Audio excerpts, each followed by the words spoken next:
大家好，我是白同学。西方列强是如何成为大清的呢？2018年，加拿大实现了大麻合法化，允许民众在规定范围内持有、种植和使用大麻。到了2022年，泰国也实现了大麻合法化，不仅向民众赠送了100万株大麻幼苗，而且还释放了超过3000名涉及或染指大麻的囚犯。另外，还有2024年，德国也宣布了大麻合法化，允许民众在规定范围内持有、使用和种植大麻。当然，真正领先的还是美国。早在2012年，美国的科罗拉多州和华盛顿州就已经率先实现了大麻合法，到了2022年，更是准备在全美实现大麻合法。比这一幕更加抽象的就是，有大量媒体一边在鼓吹大麻，告诉民众要学会接纳和包容大麻，一边又在抨击油炸食品，要求官方取消对于这些不健康食物的补贴。还有在美国，有一位因销售大麻被判刑33年的毒贩出狱后，首先看到的就是一个能够将大麻配送到家的广告。其实不管是美国、德国、泰国还是加拿大，都曾严格的管制过大麻泛滥的问题，因为他们非常清楚，瘾君子之所以会成为瘾君子，通常都是从医用大麻开始，然后再到直接吸食大麻，之后就是人工合成的大麻 THC 含量更高的大麻。当纯度再高的大麻也不能满足他们的需求时，吸食毒品就成为了其最好的归宿。美国的缉毒英雄卡马雷纳曾经登上过《时代周刊》的封面，获得了美国缉毒局的最高奖励。美国人以他的名字来命名街道，以他的事迹来做禁毒教育。然而这位禁毒英雄之所以会被毒贩们残忍杀害，就是因为其捣毁了墨西哥的大麻种植园。可能他做梦也没想到，现如今的美国竟然实现了大麻合法。那这些国家既然知道大麻的危害，为什么还要去推行大麻合法呢？这个还要从一段我们熟悉的历史说起。公元1840年，英国人用坚船利炮打开了清朝的国门。自此之后，不管是清王朝的衰退与覆灭，还是中原100年的变革与动乱，都与鸦片这个东西有着直接的关系。我们都知道，鸦片战争的爆发是因为完成工业革命、实现产业升级后的英国，急需要打开清朝这个庞大的市场，来倾销自己内部过剩的工业产品。但问题就是，英国的商品并没有得到清朝百姓的追捧，相反，由中国人所制造的瓷器、茶叶、丝绸等，却一直都是国际市场上的硬通货，是欧美上流社会公认的奢侈产品。为了改变这种不利的贸易局面，英国人就将鸦片包装成了上流药材，想要把鸦片变成能够比肩茶叶的奢侈产品。当然值得注意的是，因为医疗和认知水平的不足，英国人真的将鸦片认为是上流药材。他们不仅自己食用鸦片，而且还将吗啡含量高达12%的土耳其鸦片留在了英国的本土销售，将吗啡含量5%左右的印度鸦片通过走私的方式销往了清朝境内。因为鸦片确实有一定的麻醉功效，而且有极强的成瘾性和致幻性，能够给吸食者带来一种忘忧的感觉，所以在复杂的包装之后，就理所应当的成为了一种高级药材，开始在贵族子弟的群体中大肆传播。清朝之所以会在1729年、1815年和1839年3次禁烟，倒不是因为鸦片对于百姓的影响，而是发现鸦片这一产物的盛行确实有了能够成为奢侈产品的迹象，使得大量出自清朝的白银开始流入英国。但问题就是禁止鸦片触动的不只是英国人的利益，还有负责沿海地区的清朝官员以及帮助英国人走私鸦片的清朝商人的利益。因此在鸦片战争之后，清政府面对越禁越多、越禁越泛滥的鸦片，就做出了一个违背祖宗的决定。有不少清朝官员认为，既然禁止鸦片会出现办事不力，那如果不禁止鸦片，不就没有禁止不了鸦片了吗？既然主要的问题在于白银外流，那如果我们自己种植鸦片，实现鸦片的自产自销，通过土烟来代替洋药，那白银不就能够留在当地了吗？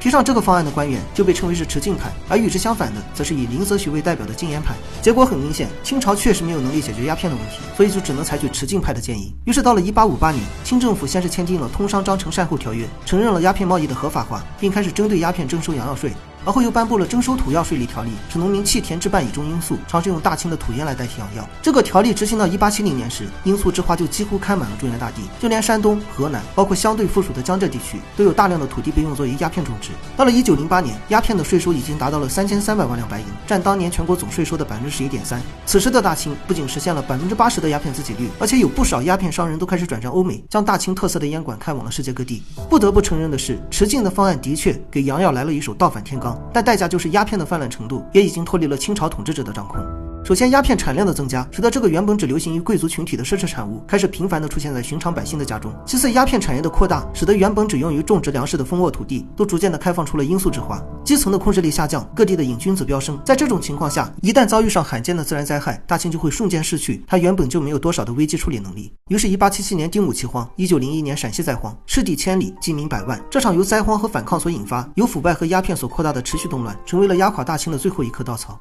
尤其是到了军阀割据、派系林立的民国时期，鸦片更是成为了各军阀敛财的主要工具，甚至有不少地区都颁布了种植鸦片免税、种植粮食要交3年税的政策，使得全国的瘾君子数量一度飙升到了8000万之多，占当时全国总人口的16.8%。有近1/3省份的财政收入依靠的都是鸦片的种植所得，所以才会有1929年的陕西灾荒、1932年的甘肃灾荒、1942年的河南灾荒。提出师夷长技以制夷的魏源，将鸦片的流毒称为是中国3000年来未有之祸，是这片土地和民众心中永远的创伤。虽然时代在变，主角在变，但故事的套路却大体相似。清朝末期所执行的持禁方案，其实与大麻合法并没有什么本质上的区别。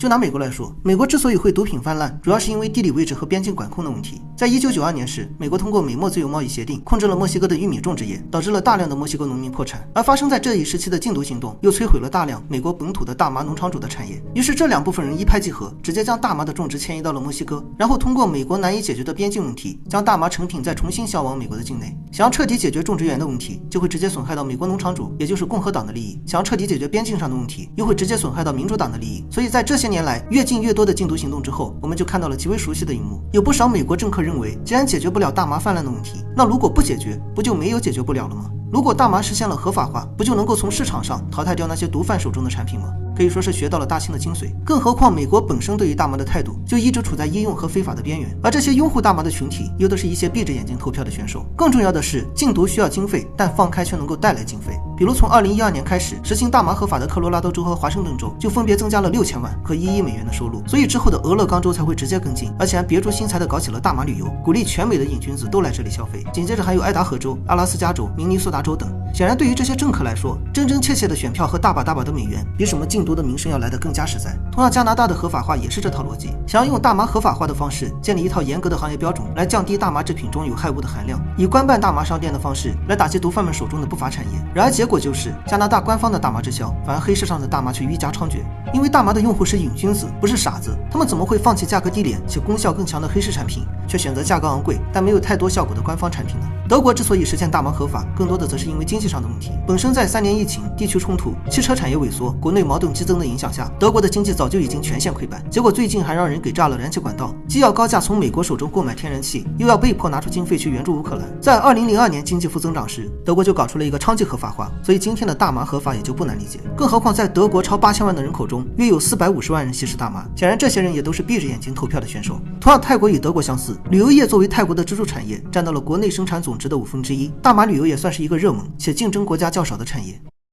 大麻真正的危害是什么？是对于大脑不可逆的损伤吗？还是因致幻性所引发的斗殴事件呢？可能都不是。这一点从大清与鸦片的关系上就能看出来。作为上等药材流入的鸦片，其实并没有危及清朝的统治。用当时持晋派代表的话来说，就是这些吸食鸦片的人都是幼民，对大清来说都是可有可无的人。由这个鸦片所带来的最大的问题是白银外流，如何能够以土烟来代替洋药，这才是朝廷真正应该关心的问题。结果呢，鸦片产业的发展导致其原本昂贵的价格直线下降，价格下降又导致全国瘾君子的数量急速飙升。由鸦片产业所带来的鸦片烟管、鸦片贩卖几乎贯穿了清末和整个民国。在不法商人的包装下，吸食鸦片这个蠢到家的行为，俨然已经变成了一种高级的待客之道。也就是说，这个产业化才是鸦片和大麻真正的危害。同样，早在10几年前，大麻商人就极力的证明大麻的健康性。在美国，有不少人将吸食大麻认为是一种潮流且相对健康的行为。根据美国国立卫生研究院统计，有43%的人每年吸食大麻，29%的人每月吸食大麻，11%的人每天都在吸食大麻。从2018年开始，大量含有大麻核心毒素4氢大麻酚的糖果就不断在美国儿童的群体中大肆传播。仅仅5年的时间，美国因意外食用大麻食品的幼儿数量就增加了整整1375%。什么合成大麻、大麻软糖、大麻巧克力，只要下单就可以随时的配送到家，这才是大麻合法后真正的危害。现如今，美国大麻的销售额达到了300亿美元，预计到2026年就可以突破600亿美元的大关。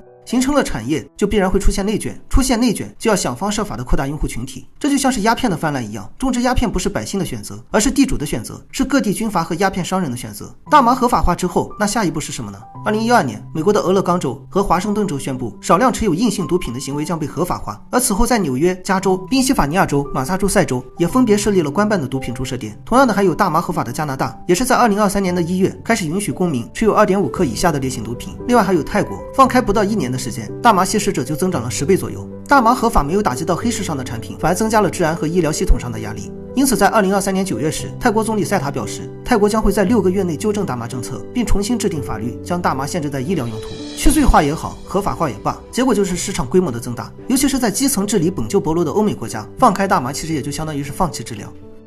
这个时候也就理解了韩非子为什么会说百姓希望安定，但却又反对能够安定的方法；百姓厌恶危险，但却又喜欢造成危险的原因。这就像是美国人反对安装公共摄像头，认为这样会侵犯他们的隐私权，而在没有摄像头的场所犯罪率飙升一样。那为什么安分守己的百姓会厌恶这个本来就不是针对他们，而是针对法外狂徒的东西呢？为什么会厌恶官方对于大麻的管控，去推崇这个他们本来就没有兴趣的东西呢？是为了所谓虚幻的自由吗？韩非子认为不是，而是被利益集团当成了一种工具。他们厌恶严苛的法令，所以就不断修了法令的力度；他们喜欢大麻的利益，所以就给其加上了一个自由的名声。鸦片的问题可能无法摧毁一个王朝，但利益集团的相互勾结与绑定却从来都是帝国衰落的主要推手。